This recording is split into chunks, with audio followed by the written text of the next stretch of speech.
14 minutes, vous écoutez dans la mosaïque, dans le sud et le sud-ouest de l'Ontario jusqu'à 18 heures. Et vous vous souvenez sans doute de Marc Adair, cet enfant soldat qui, à l'âge de 15 ans, en 2002, a été blessé à la suite d'une attaque américaine en Afghanistan. Il a été capturé et ensuite emprisonné à la prison de Guantanamo Bay pendant 10 ans avant d'être finalement rapatrié au Canada. Il a été révélé plus tard à quel point Marc Adair, qui est né à Toronto, je vous le rappelle, a été torturé dans la prison de Guantanamo et privé de ses droits pendant des années. Pour le spécialiste en droit Frédéric Bérard, le cas de Marc Adair, ça a été une obsession qu'il a étudiée et scrutée pendant 7 ans. Il a lancé hier son livre intitulé « J'accuse les tortionnaires de Marc Adair », dans lequel il détaille ses recherches sur ce cas très complexe. Il est au bout du fil. Frédéric Bérard, bonjour. Bonjour.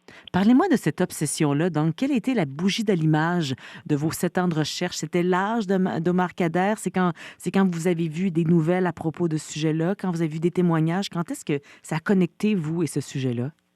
Oui, en fait, c'est à partir de la décision de la Cour suprême, la deuxième en 2010, où la Cour est allée de raisonnement un peu, je dirais, alambiqué avec une espèce de gymnastique pour éviter certaines questions, dont par exemple le fait que Kader était un enfant à l'époque des faits allégués, qui m'a mis un peu qui m'ont mis la puce à l'oreille en disant mais comment se fait-il? Il y a un impact politique là-dedans, il y a quelque chose de curieux. Parce que là, on parle d'un enfant soldat qui devrait être protégé à la fois par les conventions internationales et la Charte canadienne, qui est sacrifié par le Canada dans un camp de torture qui est celui de Guantanamo. Quand on y pense, là, un enfant de 15 ans torturé au vu et au su de tous, et le Canada ne réagit pas. Donc, évidemment, oui, ça m'a amené à fouiller cette question davantage.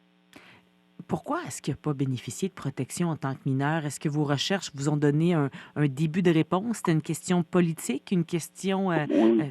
Qu'est-ce qui s'est passé au juste? Ben, en fait, ma conclusion est assez simple. Hein. N'eût été est simple, mais je crois qu'elle est étayée. En tout cas, les gens en jugeront Oui. par les sources du bouquin. Mais la raison est toute simple. C'est la faute de Stephen Harper, essentiellement, si je vous fais ça très, très aisément et très rapidement. Pourquoi? Parce que quand on a envoyé Kader à Guantanamo, ce n'était pas pour le condamner, ce n'était même pas pour l'accuser. C'était pour le torturer, le faire parler en disant, bon, de toute façon, il y a seulement 15 ans, il va nous raconter une couple d'histoires.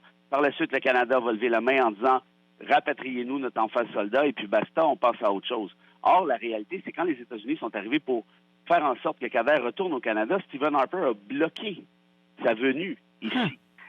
Et pendant ce temps-là, Harper nous disait ah ben non, on le rapatrie pas parce que vous savez, il est soupçonné de crime grave. Après ça, il dit ah ben il est accusé de crime grave. Après ça, ben vous voyez, il y a peut-être des coupables de crime. Oui, mais tout ça est arrivé parce que Stephen Harper refusait de le rapatrier. C'est donc de ce fait-là qu'on l'a accusé. Pourquoi? Parce qu'après plusieurs années, Guantanamo s'est dit ben on peut pas garder un enfant encore ici bien longtemps sans au moins essayer de donner une espèce de vernis de justice à tout ça. Donc Hmm. on a déposé des accusations farfelues, cousues de fil blanc, qui n'auraient jamais tenu 2 secondes devant un tribunal sérieux. Et ça, c'était une autre des raisons pour lesquelles Stephen Harper ne voulait pas que Kader soit jugé au Canada, parce qu'il sait très bien qu'il aurait été acquitté en un claquement de doigts. Hmm. Frédéric Bérard, j'imagine évidemment que pendant les 7 ans de recherche que vous avez consulté pour votre livre «J'accuse les tortionnaires de Marc Adair», vous avez eu accès bien sûr, à des découpures de journaux, à peut-être des documents gouvernementaux. Comment de la vidéo, peut-être des témoignages. Qu'est-ce qui ressort de tout ça? Est-ce que nous, les médias, on a bien fait notre boulot? Est-ce qu'on a bien fait notre travail? Est-ce qu'on aurait pu pousser un peu plus, justement, le politique pour faire bouger les choses un peu plus rapidement? C'est la première fois, vous voyez, ça fait quand même beaucoup d'entrevues que je donne depuis une semaine. Et c'est peut-être la question la plus pertinente que j'ai reçue jusqu'à Ah, maintenant. Je mon vous en Dieu, merci. félicite. Mais je pense très sincèrement, et je vous avoue que je n'avais pas préparé de réponse pour celle-là. Je crois que vous avez, vous suggérez rien, mais peut-être que oui, peut-être que nous, les médias, je suis journaliste aussi, on aurait dû fouiller un peu davantage. Parce que, évidemment, ceci demande de la recherche supplémentaire. Parce que quand on parle de Guantanamo, quand on parle de torture, il y a beaucoup plus de non-dits qu'il y a de dits quand on parle de diplomatie aussi. Pour répondre à votre question, moi je suis allé à Ah Guantanamo oui? au printemps dernier pour compléter mon bouquin et en jasant avec des juges là-bas, en jasant avec des avocats de la défense et de la poursuite, c'est là que j'ai appris qu'Omar Kader n'aurait jamais été accusé autrement n'eût été de Stephen Harper, de un. De deux, les requêtes, il y en avait plus de 220 strictement dans le cas de Kader, strictement Guantanamo, allait un peu dans ce sens-là, en quelque sorte. Il y avait beaucoup d'espèces de sous-entendus.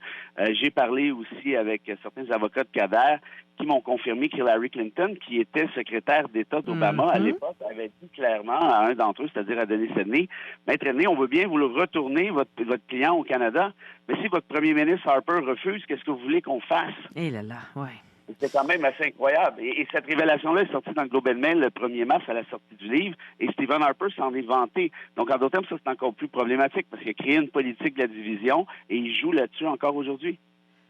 C'est triste que ce soit une histoire aussi fascinante, mais qui concerne un jeune qui a été malheureusement, dont les droits ont été bafoués, les droits fondamentaux ont Mhm. été bafoués. Est-ce que vous croyez, est-ce que vous espérez que votre livre va peut-être nous permettre d'apprendre, de faire mieux, de ne pas refaire la même erreur, parce qu'on le sait que ça pourrait arriver à tout moment, des problématiques. On a vu d'autres conflits internationaux à avoir, Mhm. prendre trop de temps à être réglés. On l'a vu dans notre vie récente. Est-ce que vous espérez que ça puisse peut-être nous aider, indiquer à quel point il y a des choses qu'on doit faire, qu'on ne doit pas faire, il y a des décisions qu'on ne doit plus prendre? C'est vraiment l'espoir que j'ai. C'est vraiment le souhait que je formule. Le livre contient plus de 1000 sources. Je pense qu'il est bien détaillé.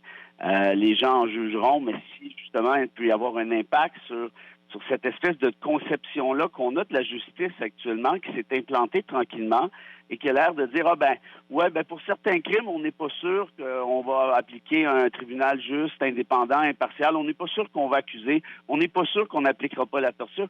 C'est pas comme ça que fonctionne ou doit fonctionner un État de droit. La réalité, c'est que si vous avez commis quelque chose, on pense que vous avez commis quelque chose, alors qu'on fournisse la preuve, qu'on vous accuse et qu'on vous condamne, basta, ou qu'on vous acquitte, c'est un ou c'est l'autre. Mais dans ce cas-ci, ça a été tout à fait le contraire. Et le simple fait que Omar Kader ait été un enfant soldat, ça aurait dû mettre fin à la discussion ipso facto, dans l'optique où les conventions internationales auxquelles le Canada est signataire, auxquelles le Canada même fait une promotion à la grandeur de l'échelle internationale. C'est tout simplement incroyable qu'on ait réussi à se faire du capital politique sur le dos d'un enfant qui a lui-même été, par définition, instrumentalisé par son père, qui était un proche de Ben Laden. C'est justement pour ça qu'existent ces conventions-là. Hmm. Son père qui est un Torontois aussi, faut le Oui. mentionner quand même. Il y a quelque Oui. chose, il y a un peu de nous là-dedans, qu'on le veuille ou non. Frédéric Bérard, spécialiste en droit et auteur du livre J'accuse les tortionnaires de Marc Kader. Merci pour votre passion. Merci d'avoir fouillé des dossiers comme ça qui trop souvent sont laissés de côté une fois qu'ils sont terminés. C'est important, je pense, de faire des recherches importantes et de s'assurer de savoir la vérité. Merci. Ouais, c'est surtout moi qui vous remercie de donner une tribune à ce type d'histoire. Merci beaucoup.